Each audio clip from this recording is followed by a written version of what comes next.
Presidential Order of 1954 and birth of Article 35(8), 1954, New Delhi negotiated a new agreement with Bakshi, which was passed by the Kashmir Constituent Assembly also, and eventually introduced through presidential order in May.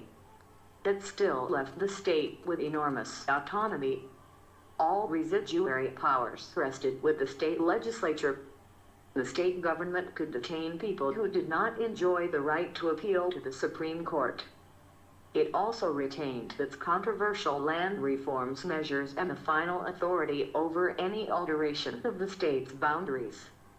The Article 35(8) was introduced as part of a larger presidential order package, which made several additions to the Constitution, not just Article 35(8).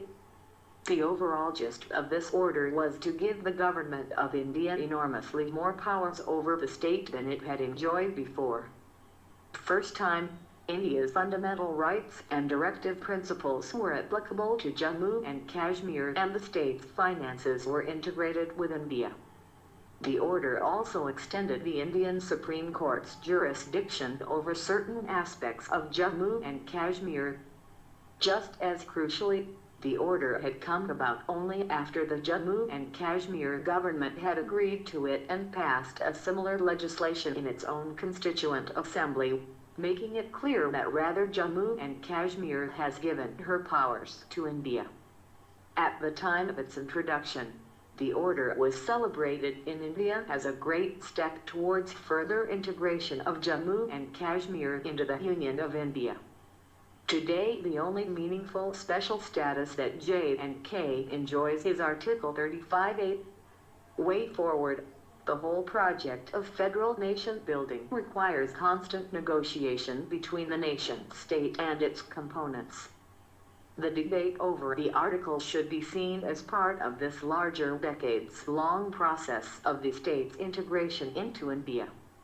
Should Article 35(8) be removed, it must be removed as an expression of the will of the people, through a political process which includes the people of Jammu and Kashmir in the discussion. It has to be remembered that the article is not some special concession to Jammu and Kashmir, but the last fragment of a broken promise that India had made to it decades ago. Connecting the dots. Discuss the historical context behind Article 35(8). Also, examine the possible implications of abrogating Article 35(8) on the state of Jammu and Kashmir.